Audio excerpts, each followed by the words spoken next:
All right, so there's a lot of talk about this real ID, that everyone has to get a real ID in order to fly domestically. Well, let me just break it to you in 10 seconds and you don't have to watch the rest of the video unless you want to. You do not need a real ID. I repeat, you do not need a real ID to travel domestically on domestic flights. Why? Because you can just use your passport, or even better, your passport card. A lot of people don't even know that you can have a passport card, which is the size of a driver's license exactly. It's just a card, plastic card, but it's a passport, and you can travel with it domestically on domestic flights, as well as you can cross the border by land and by sea to Canada, to Mexico, and to the Virgin Islands and a few other islands like that. Okay, so again, you do not need a real ID, and I'm going to prove it to you because on the official websites, on the DMV websites, even on the federal websites, they're telling you, yeah, but you can also use a passport if you don't want to use a real ID. So follow me along and we'll get into it. I don't have any fancy like transition video or welcome video like that, so we'll just cut straight to it. All right, so we're on the official Homeland Security website, dhs.gov, and if you scroll down here to the Real ID section, you can click on this, Are Your Real ID Ready? Where they're going to pop up some kind of quiz. But yeah, you don't want mobile driver's license either. So this is where this is all heading. Obviously, if you're watching this, you probably know already that the Real ID is sort of the first step towards a digital identity. You do not need it, okay? Let's get into it. I'm going to show you where they actually tell you that you don't need one. So go to frequently asked questions, and then you scroll down, blah, blah, blah. There's a bunch of stuff in here. You don't need to read any of this. What we're looking for is, okay, what happens to travelers who show up without a compliant license? Will TSA turn them away? Let's see. Passengers who present a state-issued identification that is not Real ID compliant and who do not have another acceptable alternative, i.e. passport, can expect to face delays, blah, blah, blah. So you can use your passport or your passport card, okay? And here it is. Is a passport my only other option? No, it's actually not. There is a bunch of other things you can also use. No, TSA accepts several other forms of identity documents. For more information on acceptable forms of identification for boarding aircraft, please visit TSA's website at travelsecurity.gov. So you can check that out if you want. Starting May 7th, 2025, every state and territory resident, okay, resident, that's a deep well, resident. What they're meaning is the legal definition of resident, not the territorial or geographical definition of resident. So if you're interested to learn more about this, then I recommend you go through one of my national status and passport workshops. I will put the links in the description below. And that way you actually get a do not detain code on your passport as well as your passport card. That is the best and highest standing ID you can have. And like I said, it's going to have a do not detain code on it so that law enforcement cannot detain you for victimless crimes. And I have a playlist. I will put the playlist also here in the description of this video, so you can watch that video playlist where we prove that national passports have a do not detain code in them because, well, whenever we encounter law enforcement, ideally they always let us go. There's a few exceptions, but 99% of the time they let us go. Anyway, so starting May 7th, 2025, every state and territory resident will need to present a Real ID, compliant license ID, or another acceptable form of identification for accessing federal facilities, entering nuclear power plants, and boarding commercial aircraft. The card itself must be Real ID compliant unless the resident is using an alternative acceptable document, such as a passport. Okay? And then down here, blah, blah, blah, it does not prohibit an agency from accepting other forms of identity documents, such as a US passport or passport card. There you have it. You do not need a Real ID, please. So here on the California DMV, you can see already that the first thing they want you to look at is the Real ID, okay? Learn more. Get your Real ID at a time that works for you. Learn more, okay? Well, extended hours for Real ID appointments. Oh, how nice of them. Wow. If you're applying for your driver's license or ID card the very first time or converting to a real ID during a scheduled renewal, we're here to serve you at times that fit your busy schedule. Californians who do not have a real ID but already hold a valid passport should wait to convert to a real ID when their driver's license is due for renewal and use your passport instead. There you have it, once again. And one other thing, even though the propaganda advertising of this real ID push right now is that, oh my God, everyone needs to rush before May 7th to get a real ID, otherwise you can't fly. And we even have some freedom leaders, right? Freedom health movement leaders, influencers that say, well, if that's going to be mandatory, I'm just not going to fly. I mean, really, guys? You don't have 2 minutes to go on these websites and to verify for yourself that you don't need a real ID. And we have all these people now saying, I'm just not going to fly. Well, you can keep flying. You can keep flying, man. Just use your passport or passport card, okay? So anyway, very interesting when they bend over backwards to extend hours to fit your busy schedule for a real ID appointment. You see how important this is to them? Don't give it to them, please. So then you can schedule now, and then here also something very interesting, what you will need for your real ID. During the application process, you would be prompted to upload the following documents for verification, blah, blah, blah.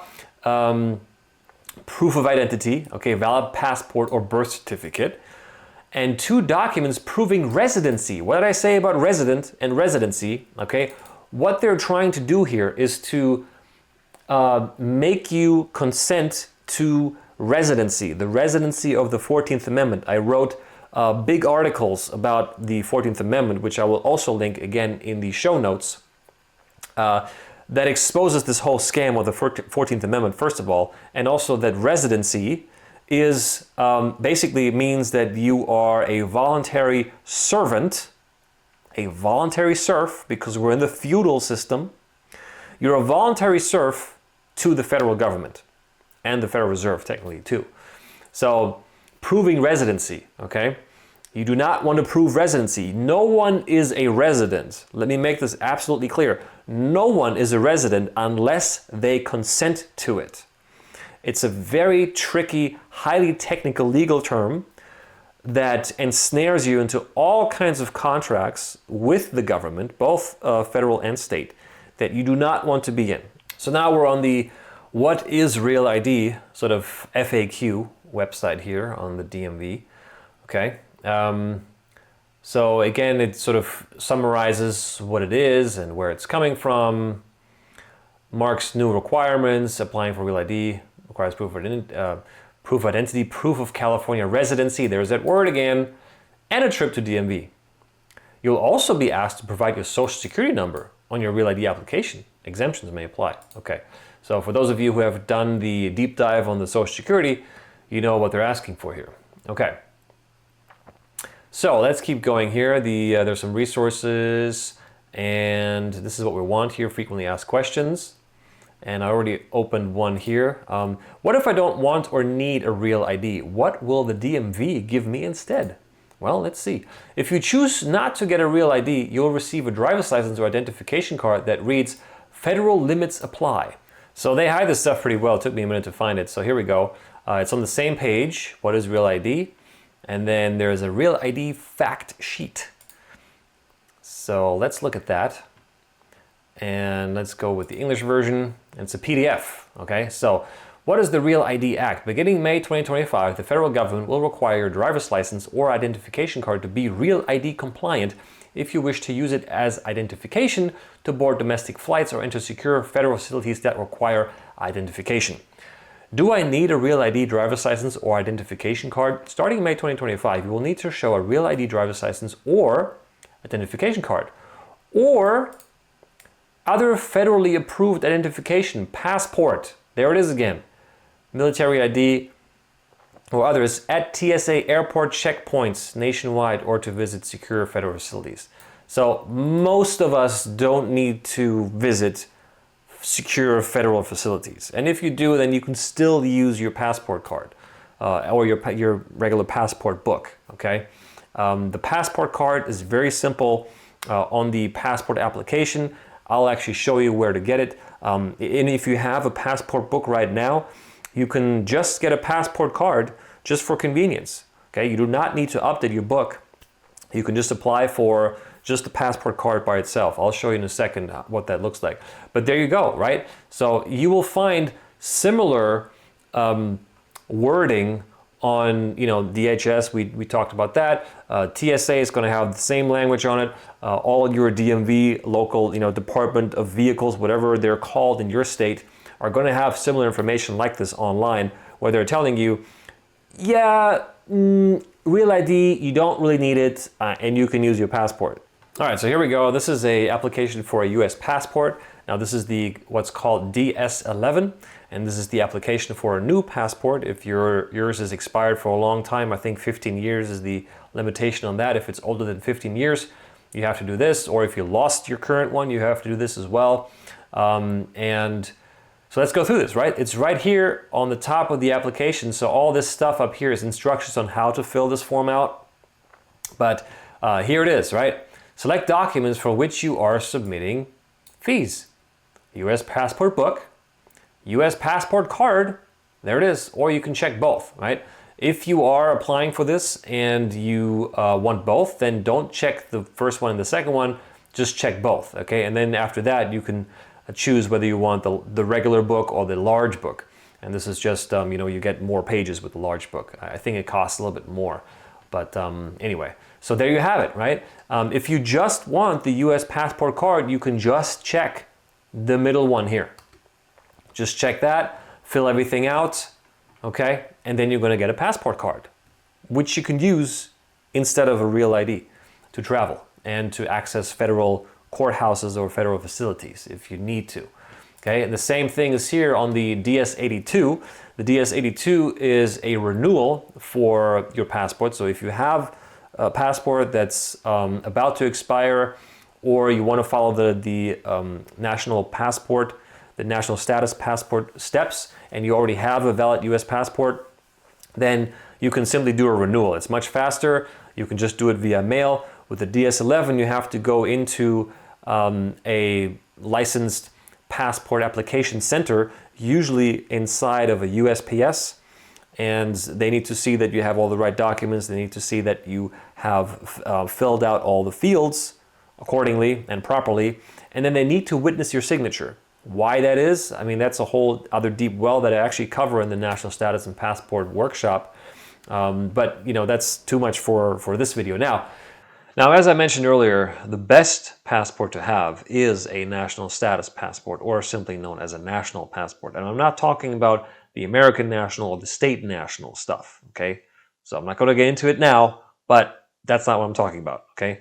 Those guys make their own passports in their own homes, and obviously those are not going to be honored by TSA. What I'm talking about is a real legitimate US passport, but the information, the status that is attached to you, your political status, that is going to be different. And like I said, it will have a do not detain code, so check out the playlist below in the description to see some of those videos. Now, ultimately, here's my 2 cents, okay? Please be aware of any kind of online influencers, especially in the health and freedom movement, that are all up in arms about the Real ID and that they're not going to travel and you shouldn't be traveling if you want to support the health and freedom movement. And injecting fear into our movement when in fact we should be all about love and expansion and growth and healing ourselves, right? This is now, ideally, we should be coming out of the fight and flight response to 2020 and everything that ensued after that. We should now be looking at, okay, how can we make ourselves better? How can we bring the new earth about within ourselves? And that comes with shadow work. Obviously, I talk about shadow work a lot, but all I have to say is, I don't actually think this Real ID stuff and the digital ID and this, AI control grid is going to work out because, well, technology, including AI, is very, very glitchy. Okay, I mean, almost every day people are having issues with their tech, especially with all these massive solar flares now happening almost daily. I mean, the internet goes out all the time where we are. Computers are glitching, phones are glitching. I mean, you want to build a government, the digital sort of imprisonment slavery program on digital infrastructure, good luck. It's not going to work, okay? Just by the fact that tech is so susceptible to so many issues. So those are my 2 cents, okay? Ultimately, you don't need a real ID. Just use your passport. Ideally, use your passport card. Ideally, you have a national passport, and that's really all you need to know, okay? So I hope this was helpful. Please let me know in the comments what you think, and peace out. Hope to see you in the next one. Thank you.